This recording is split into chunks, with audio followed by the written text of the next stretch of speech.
Hello students, मैं दिलीप कुमार आप लोगों का अपना चैनल स्मार्ट स्टेनो पे सभी का स्वागत करता हूं। आज हम लोग प्रतिलेखन संख्या 81 को लेंगे। इसमें टोटल 500 शब्द होगा और 50 का स्पीड होगा और एक स्पीड मैं आपको दूंगा 80 का, जो सभी एग्ज़ाम के लिए होगा और उसमें भी टोटल 500 शब्द ही रहेगा।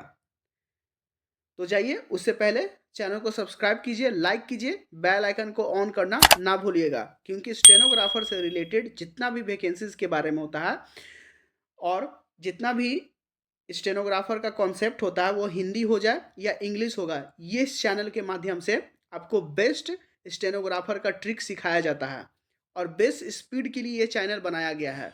आप लोगों को स्पीड इंक्रीज करना है या बेसिक चीज़ को अच्छा समझना है, तो ये चैनल आप लोगों के लिए सफिशियंट है। और ये चैनल पे सबसे बड़ी बात है कि आपको इस पे किसी तरह का रटाया नहीं जाता है। आपको हर एक चीज़ को बारीकी से समझाया जाता है, बेसिक को कॉन्सेप्ट क्लियर रहता है और जितना बेसिक आपका क्लियर रहेगा उतना आगे चल के आपको लो स्पीड आने में दिक्कत नहीं होगी। और वही बहुत कुछ क्या करते हैं, रटवा देते हैं, तो आप लोगों को दिक्कत होता है, जो कि बहुत सारे स्टूडेंट को आते हैं मेरे पास, बताते हैं कि सर ये समस्या है, बार बार सब चीज़ भूल जाते हैं, वाक्यांश भूल जाते हैं। तो वो भूलने वाला चीज़ नहीं है ना, याद करने का चीज़ है। उसको प्रैक्टिस से समझना है बेसिक तरीका से, ठीक है। और उससे पहले आप लोग का जितना भी नए चैनल पे जुड़ रहे हैं, चैनल को पहली बार अगर विजिट किए हैं, देख रहे हैं, तो चैनल को सब्सक्राइब जरूर कर लीजिएगा। और जो भी स्टेनोग्राफर का क्लासेस ऑनलाइन ज्वाइन करना चाहता है, ऑफलाइन हो चाहे ऑनलाइन हो, वो हमारे चैनल को ज्वाइन कर सकता है आसान तरीके से। ऑनलाइन क्लासेस जो होता है एकदम पर्सनली क्लास होता है, एकदम एकदम offline, as it is offline जैसा क्लासेस मिलता है। ये सिर्फ मेरे चैनल के माध्यम से ये संभव हुआ है, ठीक है। तो मैं आपका प्लेलिस्ट में भी वो वीडियो मिल जाएगा कि how to join my online class का, एक देखिएगा आपका बना हुआ है, वो देखिएगा, मिल जाएगा। या मैं इस वीडियो के डिस्क्रिप्शन में उस वीडियो का लिंक डाल दूंगा, वहां से भी आप लोग देख सकते हैं। और मुझे डिस्क्रिप्शन में नंबर है, वहां से भी कांटेक्ट करके आप व्हाट्सअप कर सकते हैं। कैसे क्लास करना है मैं बताऊंगा। तो चलिए आज का सेशन हम लोग स्टार्ट करते हैं। डिक्टेशन स्टार्ट होगा 5 सेकंड के बाद। स्टार्ट। महोदय, राष्ट्रपति ने अपने भाषण में राजभाषा आयोग की रिपोर्ट के संबंध में कहा है कि हम सदस्यों की राय लेकर भाषा संबंधी कोई नीति घोषित करेंगे। पूर्ण विराम। मैं समझता हूं कि भाषा का प्रश्न इतना जटिल नहीं था जितना कि उसको बना दिया गया है। पूर्ण विराम। इस जटिलता को लाने में जहां उन लोगों का हाथ है जो सरकार में नहीं है, वहाँ इसमें भारत सरकार की भी बड़ी जिम्मेदारी है। पूर्ण विराम। मुझे वह दिन याद है जब मैं छोटा था और देश गुलाम था। पूर्ण विराम। उस वक्त महात्मा गांधी हिंदी के संबंध में चर्चा करते थे और उनकी कृपा के फलस्वरूप और उनके प्रयास के फलस्वरूप सभी प्रांतों में हिंदी की सभाएं खोली गई और वहाँ हिंदी का प्रचार किया गया। पूर्ण विराम।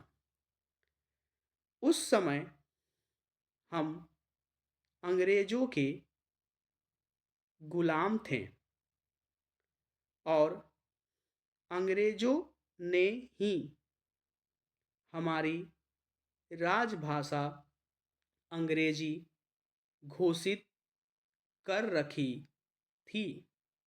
पूर्ण विराम।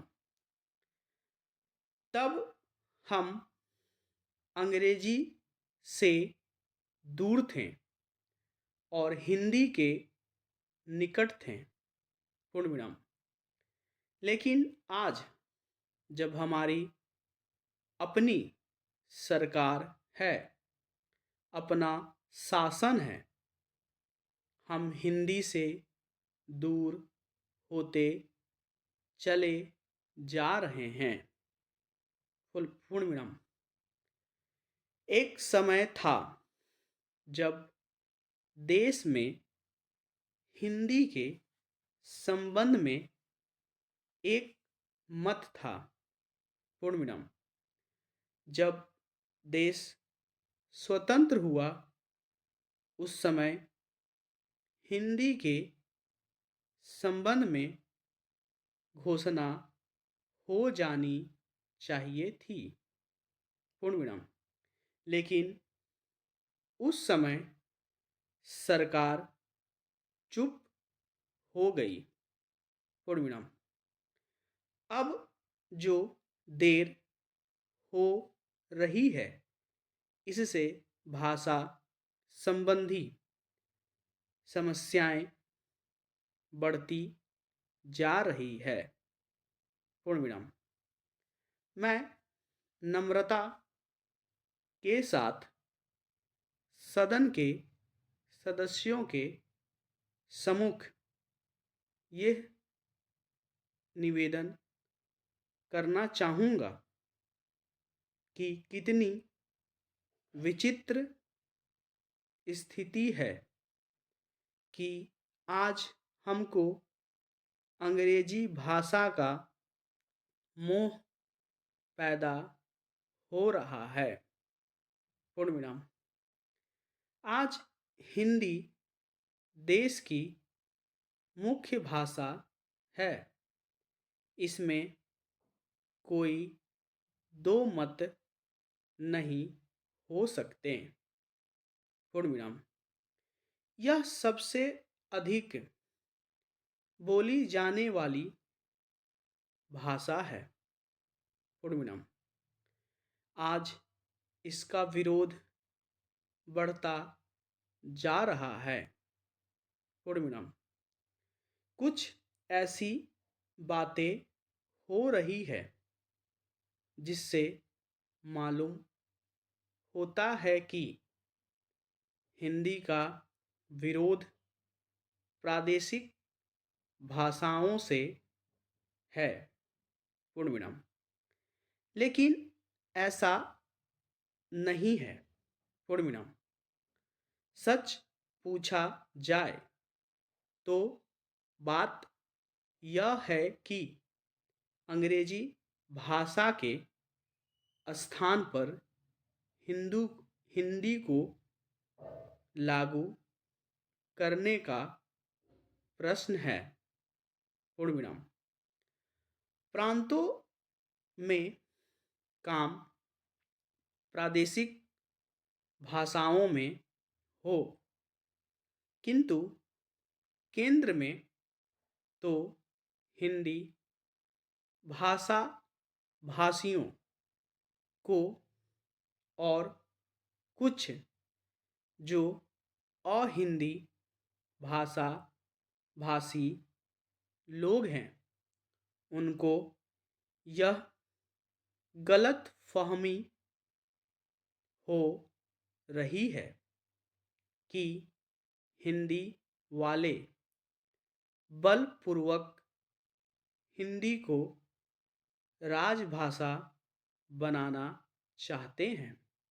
पूर्ण विराम। लेकिन इसमें कोई इस प्रकार का प्रश्न नहीं है। पूर्ण विराम।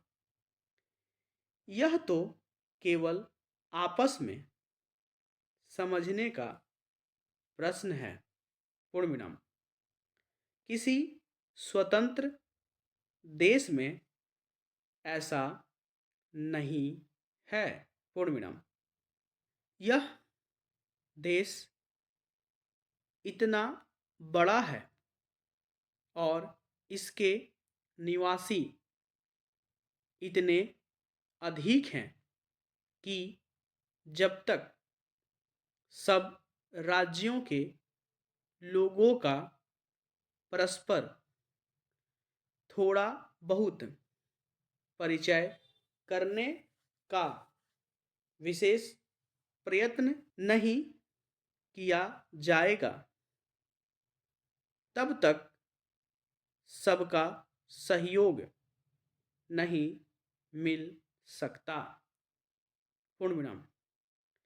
हमारे पूर्वजों ने इस सारे देश को सदा ही एक माना और इसलिए जब शंकराचार्य जी ने दिग्विजय की तो उन्होंने हिंदुस्तान के चारों कोनों में 4 मठ स्थापित किए।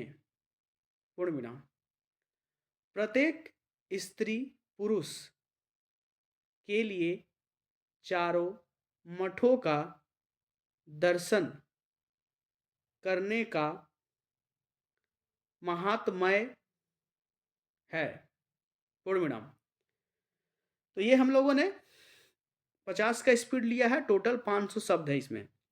इसको लिखने के बाद आप लोग ट्रांसक्राइब जरूर करेंगे, कंप्यूटर पे कीजिए या कॉपी में कीजिए। इसके बाद आप लोग कितना आप लोग का एरर होता है, क्या दिक्कत होता है, कमेंट जरूर कीजिएगा कि इस वर्ड में कैसे लिखें। अगर कोई डाउट होता है तो वो भी पूछ सकते हैं, आप कमेंट में पूछ सकते हैं कि सर ये वर्ड को कैसे में और शॉर्ट लिख सकते हैं, उसका भी मैं आपको कमेंट जरूर करूँगा।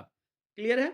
इसके बाद अगर आपको डिक्टेशन में अच्छा लगता है तो एक फीडबैक अपना अच्छा सा प्यारा सा दे देना है, कमेंट कर देना है। कोई दिक्कत है और कुछ सुधारना है, अपना फीडबैक भी दे सकते हैं। ठीक है। और इसी तरह चैनल को हमेशा प्रोत्साहित करते रहना है, क्योंकि आप लोग का एक लाइक और आप लोग का एक कमेंट मुझे बहुत प्रोत्साहन देता है अगला वीडियो बनाने के लिए। तो आप लोग भी थोड़ा सा समर्थन कीजिएगा। आप लोग के लिए बहुत मेहनत करता हूं मैं, टाइम निकाल के आप लोग के लिए वीडियो बना कर देता हूं। ठीक है। तो चलिए दूसरा से हम लोग 80 का स्पीड होगा, सेम मैटर रहेगा, 500 वर्ड रहेगा, 80 का स्पीड। डिक्टेशन स्टार्ट होगा 5 सेकंड के बाद। स्टार्ट। महोदय, राष्ट्रपति ने अपने भाषण में राजभाषा आयोग की रिपोर्ट के संबंध में कहा है कि हम सदस्यों की राय लेकर भाषा संबंधी कोई नीति घोषित करेंगे। मैं समझता हूँ कि भाषा का प्रश्न इतना जटिल नहीं था जितना कि उसको बना दिया गया है। इस जटिलता को लाने में जहाँ उन लोगों का हाथ है जो सरकार में नहीं है, वहाँ इसमें भारत सरकार की भी बड़ी जिम्मेदारी है। मुझे वह दिन याद है जब मैं छोटा था और देश गुलाम था। उस वक्त महात्मा गांधी हिंदी के संबंध में चर्चा करते थे और उनकी कृपा के फलस्वरूप और उनके प्रयास के फलस्वरूप सभी प्रांतों में हिंदी की सभाएं खोली गई और वहाँ हिंदी का प्रचार किया गया। उस समय हम अंग्रेजों के गुलाम थे और अंग्रेजों ने ही हमारी राजभाषा अंग्रेजी घोषित कर रखी थी।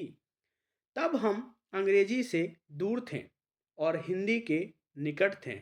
लेकिन आज जब हमारी अपनी सरकार है, अपना शासन है, हम हिंदी से दूर होते चले जा रहे हैं। एक समय था जब देश में हिंदी के संबंध में एक मत था। जब देश स्वतंत्र हुआ उस समय हिंदी के संबंध में घोषणा हो जानी चाहिए थी, लेकिन उस समय सरकार चुप हो गई। अब जो देर हो रही है, इससे भाषा संबंधी समस्याएं बढ़ती जा रही है। मैं नम्रता के साथ सदन के सदस्यों के सम्मुख यह निवेदन करना चाहूँगा कि कितनी विचित्र स्थिति है कि आज हमको अंग्रेजी भाषा का मोह पैदा हो रहा है। आज हिंदी देश की मुख्य भाषा है, इसमें कोई दो मत नहीं हो सकते। यह सबसे अधिक बोली जाने वाली भाषा है। आज इसका विरोध बढ़ता जा रहा है। कुछ ऐसी बातें हो रही है जिससे मालूम होता है कि हिंदी का विरोध प्रादेशिक भाषाओं से है, लेकिन ऐसा नहीं है। सच पूछा जाए तो बात यह है कि अंग्रेजी भाषा के स्थान पर हिंदी को लागू करने का प्रश्न है। प्रांतों में काम प्रादेशिक भाषाओं में हो, किंतु केंद्र में हो तो हिंदी भाषा भाषियों को और कुछ जो अहिंदी भाषा भाषी लोग हैं उनको यह गलत फहमी हो रही है कि हिंदी वाले बलपूर्वक हिंदी को राजभाषा बनाना चाहते हैं, लेकिन इसमें कोई इस प्रकार का प्रश्न नहीं है। यह तो केवल आपस में समझने का प्रश्न है। किसी स्वतंत्र देश में ऐसा नहीं है। यह देश इतना बड़ा है और इसके निवासी इतने अधिक हैं कि जब तक सब राज्यों के लोगों का परस्पर थोड़ा बहुत परिचय कराने का विशेष प्रयत्न नहीं किया जाएगा, तब तक सबका सहयोग नहीं मिल सकता। हमारे पूर्वजों ने इस सारे देश को सदा ही एक माना और इसलिए जब शंकराचार्य जी ने दिग्विजय की तो उन्होंने हिंदुस्तान के चारों कोनों में 4 मठ स्थापित किए। प्रत्येक स्त्री पुरुष के लिए चारों मठों का दर्शन करने का महात्म्य है। पूर्ण हम लोग ये 80 का स्पीड को लिए हैं, टोटल 500 शब्द हैं, तो ये आप लोगों के लिए बहुत सफिशिएंट है। और इसको हमेशा जिनका स्पीड है, इसका ये डिक्टेशन देने का मेन मकसद होता है कि आप डिक्टेशन को अगर किसी का स्पीड कम है तो वो बढ़ाए। वहाँ एक यूट्यूब में एक सेक्शन आता है, वहाँ से स्पीड कम करके आप 60 का 70 का कर सकते हैं, आप उसको लिख सकते हैं, उसके लिए है। और 80 का भी है, 80 से ज़्यादा लिखना चाहते हैं वो भी वीडियो में आपको आगे करके दूंगा, उसको भी प्रैक्टिस करना है, ठीक है।